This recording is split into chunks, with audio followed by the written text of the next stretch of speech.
My name is Jared Stern, and you're listening to Wrapped, the official podcast of the Tefillin Project, a project which gives tefillin to people who have never received a pair before.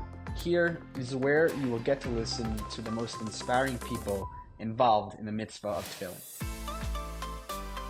On this episode of Wrapped, I interviewed Eli Lebowicz, a Jewish comedian who was famous for his role in J-Sketch, Jewish comedy sketches that have gone viral on the internet. During our conversation, Eli discusses how one small tweet after October 7th led to him inspiring many to start putting tefillin on. Welcome to Wrapped, the Tefillin Project podcast. Eli, thank you so much for joining us again. Why don't you start off by telling us a little bit about yourself? Sure. My name is Eli Lebowicz. I am a Jewish comedian by trade normally, and I am originally from Chicago. I went to Yeshiva University for college. My blood type is A negative. A lot of questions. There's a lot I could give you. And I have born and raised, I guess Orthodox my whole life. And I think that's, I don't know what other areas I could tell about myself, but this feels like an interview question that I'm just like, hey, I'm going to go on for about 3 hours and tell you every detail about me. I hear. I guess honing in on the Jewish comedian part, how did that come about? I know most people go into college, especially for me, it's like, classic Jewish occupations, doctor, lawyer, businessman. So how did you get into being a Jewish comedian? Well, I would say the comedian is the fourth Jewish profession. So, after, when I was at YU I started in 2008.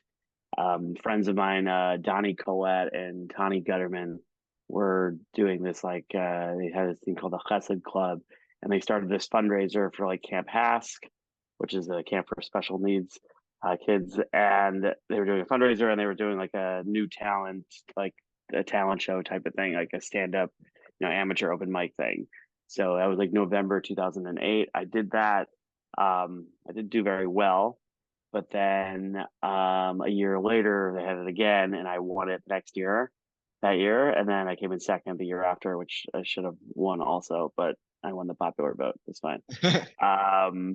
And then I started doing in New York City, they have these thing called bringer shows where you go to comedy clubs on an off night, and you they say, hey, you can get 5 minutes of stage time if you bring 10 to 15 friends or whatever. So I was able to do that through, college and a bit after. And then I just realized that I had such an inkling to do Jewish jokes that were so kind of focused on religious life, the Orthodox life a little bit, and kind of veered toward that because it was just so much easier to write jokes about Shabbos, kosher, and davening and shul and holidays and stuff like that.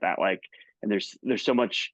I found that there was so much more relatable material within the Jewish community. So I was offering to do Zoom shows for a few people in Israel, and then I realized that you could get do a Zoom show, but you just have the muting problem would be an issue. Meaning either everyone's muted and you're giving a share that you have no idea how it's going, or it's too loud if everyone's unmuted. So I basically figured out that through trial and error that you have 5 or 6 people unmuted and everyone else is muted. So I was able, thank God, to pick up. I did 100 shows over Zoom during COVID, whether that over from 2020 till 2022 or whatever. And then since the war started, there were a bunch of gigs that were kind of postponed right when things, because it was just too sad and horrifying what was happening, that people kind of were like, okay, we're going to postpone or not have it. But I have found that really ignoring it. So I've seen, since I've got back into it, performing for communities, people really need to laugh with what's going on right now. Same thing with also COVID too, especially because people were by themselves, isolated, especially older communities.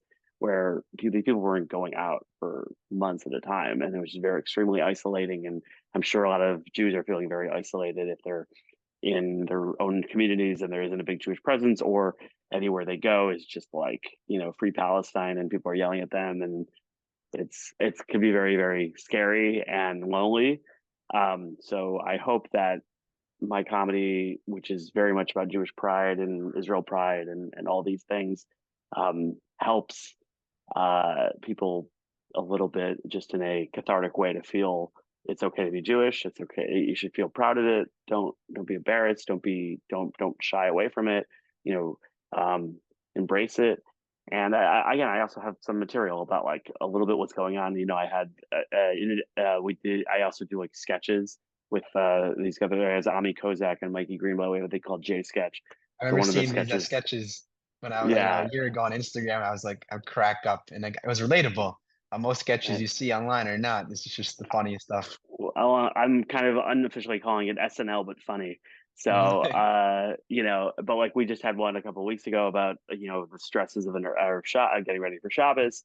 We had one. So in November, it was a whole thing like, what are we going to do about this, a sketch about this Israel situation? And we can't like touch on the war directly, but we did a sketch about, sending supplies to Israel. Every, shul sisterhood and all these like, mothers and wives are packing, rating Target for deodorant and whatever, and like we kind of, and that people, but like seeing the comments, people were like, oh, this was the first time I laughed in this, since the war. Said, I know that a lot of people don't want to make jokes about LL because they've been doing amazing work, the last several months, but like if we can't make jokes about LL still, the terrorists win. So yeah, so that's really what I've kind of been doing. I've been seeing it's been helpful for people. I would say the same way in COVID, that like it was just a way of, and when the world has never felt more upside down than it has 4 years ago during COVID. But there's ways to feel normal again a little bit. Makes sense. I guess speaking. He lost like 4,000 followers right at the beginning, from people who were just apparently not into Israel, let's say. Elon Gold has been great. Also, just I'm really impressed with the people who like are really, really big name celebrities. Your Amy Schumers and your Deborah Messings, who are like, big name celebrities who are really probably, taking it in the teeth in a lot of ways of like, they're just really getting grilled on social media for their defense of Israel and the Jewish people. So, really props to them. But so for myself, I was, posting a bunch, and I basically what I realized was that when I put on tefillin for the first time on the Monday, I guess October 9th, was it October? Yeah, that Monday, October 9th, I put down tefillin, and I was like, I hadn't done, since the beginning before Sukkot, and I didn't, so I was like putting it on, and I just like posted something saying like, if you haven't put on tefillin, I'm putting on tefillin for the first time in a week or so. It's a good time to as I'm restarting putting on tefillin. It's also a good time to restart putting on tefillin if you haven't done it in a while. If your tefillin are a little bit, I call it quote unquote dusty. So for people that, for whatever reason, they weren't doing it every day or haven't done it in a while. And then I posted that, and then I said something like hashtag not Chabad, but we need as many mitzvot as we can get. Because I really felt this like sense of everyone's just like at a loss for words of like what we can do. There's only so many things that you can do to help. You can send money, you can, send supplies, but there's not like what's an actionable thing I can do in my own home or at a shul, ideally. But I'll be realistic. That you can do.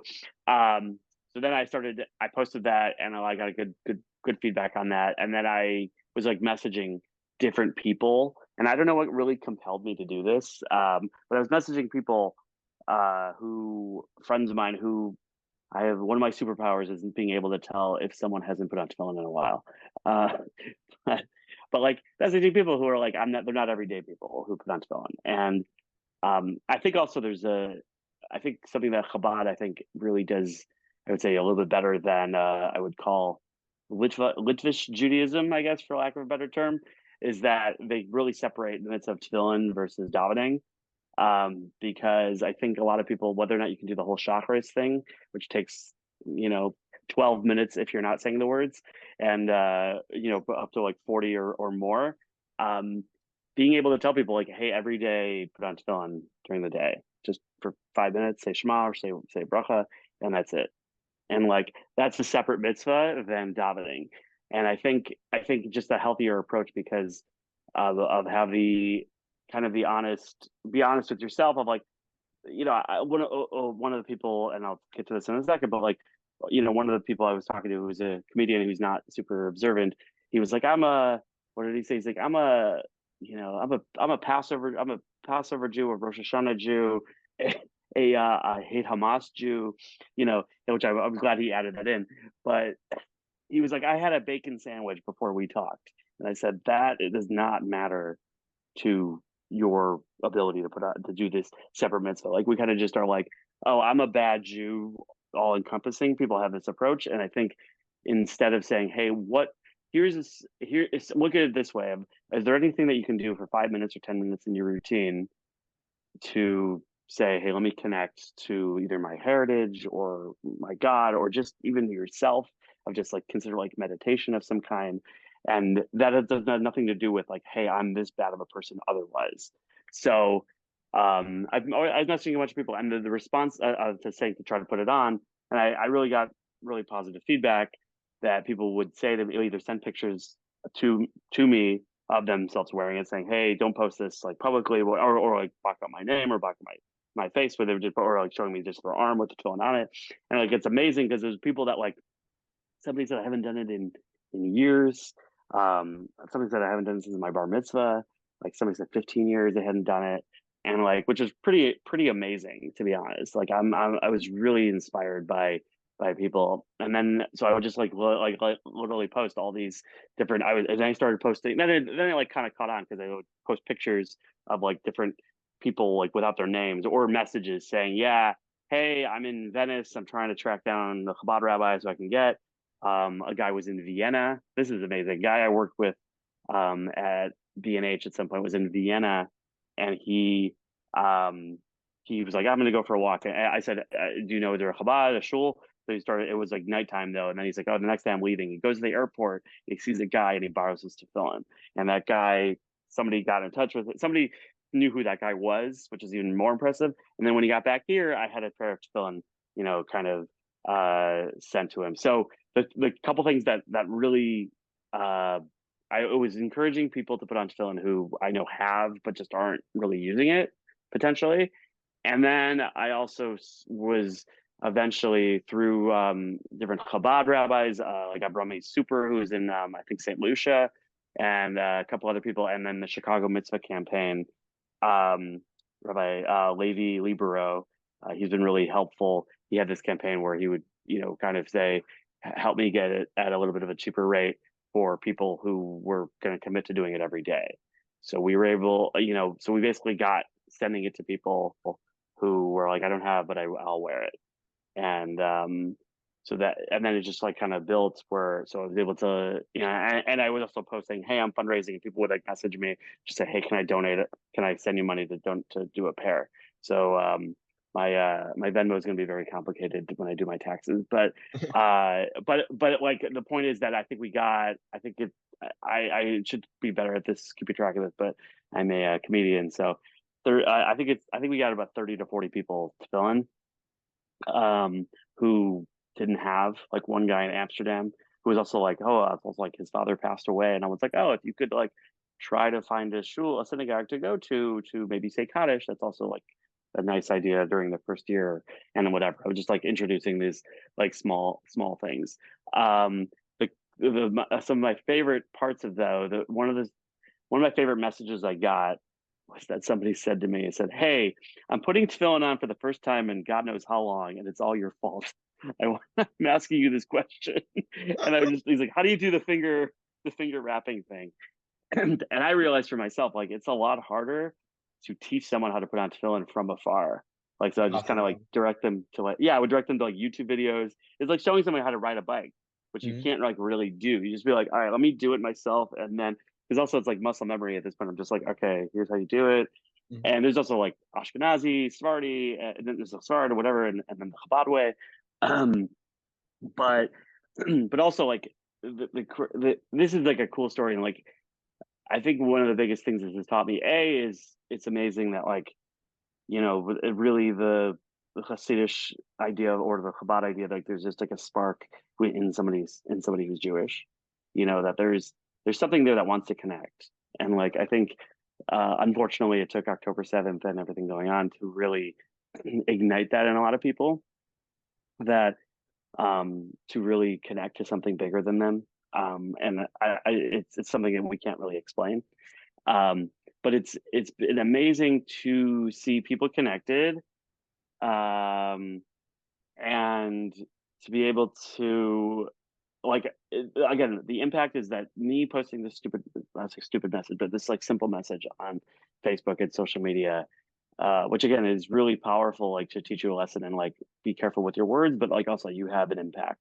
Is that like it like spread like wildfire, like this whole thing, and so it became a thing that I became like the Tefillin guy. Somebody said, "Do you know how many shlichim at 770 got laid off because of you? Because of what you did?" And then like a friend of mine, it's got Elon Block, who does like digital artistry. He like made a profile picture of me, but like with a Chabad hat and like a beard, and people didn't recognize me even when I made my profile picture for a second. People didn't recognize it. Um, but even like I this guy who I got it for in Vienna, who was in Vienna, who I ended up getting him a pair. He directed me to somebody else, who this guy, a friend of his, who lost his tefillin at like a relative's wedding like 10 years ago, at like a wedding hall or something like that.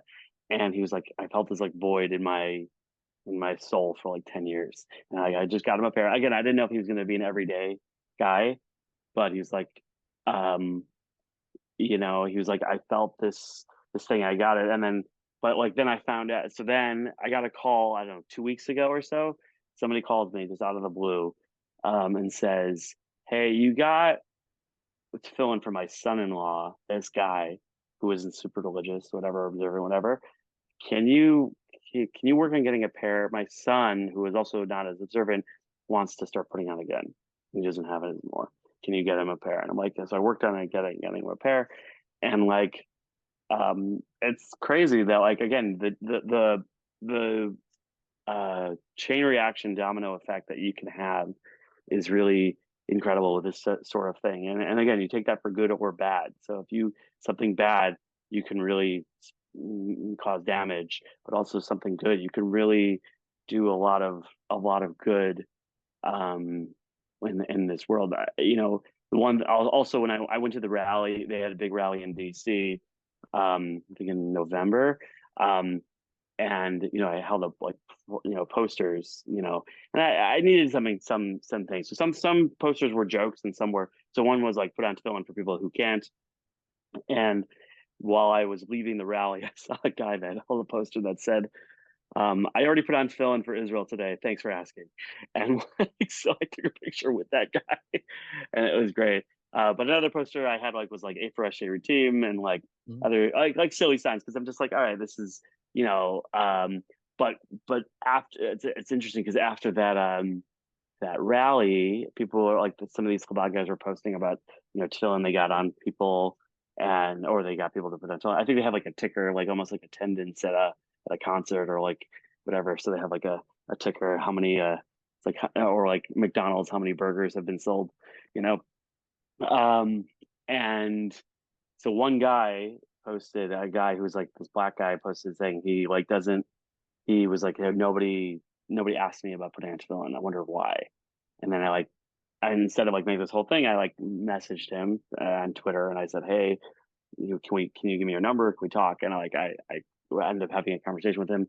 Turns out he said his maternal grandmother is a Yemenite Jew, and he came into like DC area in like the 50s, and like whatever, this whole thing. And he's got two sons, and he has been going to a conservative shul in DC, borrowing his rabbi's and somebody else's. So I said, okay, for his son, meaning his son, and so I got for him and his son, and it turns out his other son is like turning 13 probably next month. So I was like, we were able to get him a pair for his second son. So yeah, I just just the cool stories that have like happened from this. Like and occasionally I would post saying, "Hey everybody, when this is all over, please hire me as a comedian at your Chabad houses." I was like, I still have a mortgage to pay, but it's been nice. Like I said, it's the same way that like hopefully a comedian can look at anything that happens and try to see the funny in it or see the positive in it. Um, I think the same thing that you can look at the news and depending on your perspective, you could be jaded and cynical and depressed, and that's probably very natural to feel, oh my God, the world's like going to hell or whatever. But if you look at also like all the good that other like I initially was thinking, especially when the first month or so, I was like, oh, God just knew that for Mashiach to come, every Jewish person just needed to do mitzvahs all the time because there were so many people just constantly helping this effort. Whether it's the war effort or displaced people in the South in Israel, or getting supplies for people that lost stuff, or just therapy and medical and whatever. Just like the magnitude of the amount of mitzvahs being done and good deeds being done either around the world. And yes, or the other side of me says, yeah, when there's a lot extra evil in the world, you gotta have extra good in the world to kind of help to balance things out a little bit. So it's hard not to be, it's hard to be positive and upbeat during these times, but I think this is the kind of thing that helps.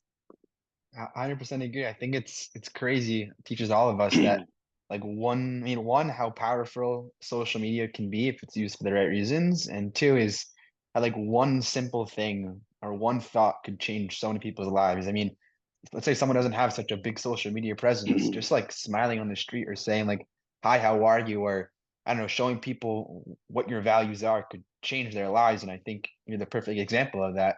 How, one small tweet impacted 35 people directly, giving them pairs of tefillin. Can't imagine how many people started putting on, again. So it's unbelievable. I just think teaches all of us that, do that one small thing, even if you think it's not normal, whatever. Like, no, like go forwards, go do it, because the impact can be so vast. Yeah, and I think kind of what I was saying about the the Chabad approach, which is like, okay, just do this one mitzvah. Like even if the rest of your day is not spiritual or is not even devoted to Judaism or whatever, like do what you can, and maybe who knows what that'll lead to. Um, I don't know if this is a Gemara or just one of these like stories from the rabbis that I think it's a Gemara. They said going to a town that like this rabbi said there's like this guy they got like I heard a voice that said like this person's going to heaven, and he's like, what do you do? And then he's like, I got to meet this guy. And then he's like, all right. So he's like, this guy's just a regular guy. What's his deal? It's like, oh, he's like, my parents are very elderly and very like um handicapped or whatever. They're basically bedridden, or essentially just they can't function on their own. He's like, so every day, like I get them dressed and I like feed them, bathe them, and all that stuff. And just like based on that, just like him taking kibbutz aim, that doing it that well, that was enough for him to like warrant, you know, um, going to heaven. That like, these small acts that you don't know what you can do that you don't know what you can do to help someone, and whether that's like again, think about someone. I also would something I try to do if like somebody loses a parent. I lost my mother when I was 17, so like almost about 18 years ago, and I try to be mindful of like when some either making a shiva call if I can, or calling someone who was lost and like speaking to them or messaging them and being like, hey, you're not in this alone, and like I'm always here to talk if you want to. And like I think these things, like, people remember that, and it's just bring good into the world a little bit if you can. Makes sense. Well, thank you so much, Eli. It's been a Sure. pleasure. Look forward to hopefully having amazing feedback from this podcast and inspiring more and more people throughout the world. Thank you so much.